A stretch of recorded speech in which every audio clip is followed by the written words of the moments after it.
अस्सलामु अलैकुम नाजरीन, उम्मीद है कि आप सब ठीक होंगे। आज हम बात करने वाले हैं हज़रत मौला अली के बारे में, जो कि किताब खुतवात मुहर्रम में से लिया गया है।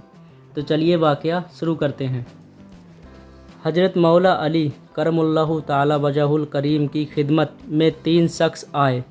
उनके पास 17 ऊँट थे। उन लोगों ने आपसे अर्ज़ किया कि इन ऊँटों को आप हमारे दरमियान तकसीम कर दें।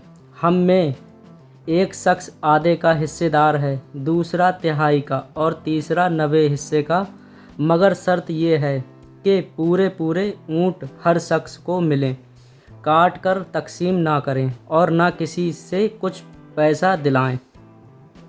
बड़े बड़े दानिशवर जो आपके पास बैठे हुए थे, उन्होंने आपस में कहा, ये कैसे हो सकता है कि पूरे पूरे ऊँट हर शख्स को मिलें और वह काटे ना जाएं और ना ही किसी से कुछ पैसे दिलवाए जाएं, इसलिए कि जो शख्स आधे का हिस्सेदार है उसे 17 में से 8.5 मिलेगा और जो शख्स तिहाई का हिस्सेदार है उसे 6.25 ऊँट मिलेंगे। 17 में से 6 उसे भी नहीं दिए जाएंगे और जिसका हिस्सा नवा है 17 में से वो भी पूरे 2 से कम ही पाएगा। तो 1-2 नहीं बल्कि 3 ऊँटों को ज़िबा किए बगैर 17 ऊँटों की तकसीम इन लोगों के दरमियान हरगिज़ नहीं हो सकती।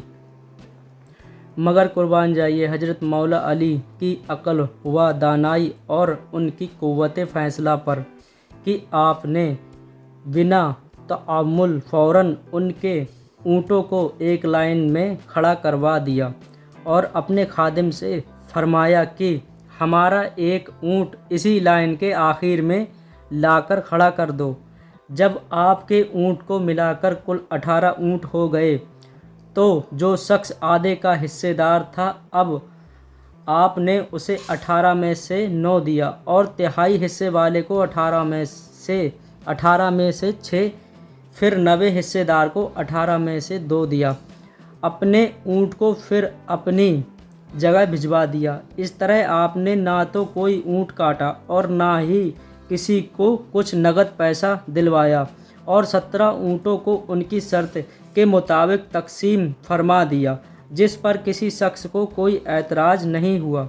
आपके इस फैसले को देखकर सारे हाजिरीन दंग हो गए और सब व एक ज़बान पुकार उठे, बेशक आपका सीना फजल व कमाल का खजीना, हिकमतो अदालत का सफ़ीना और इल्मे नबूवत का मदीना है।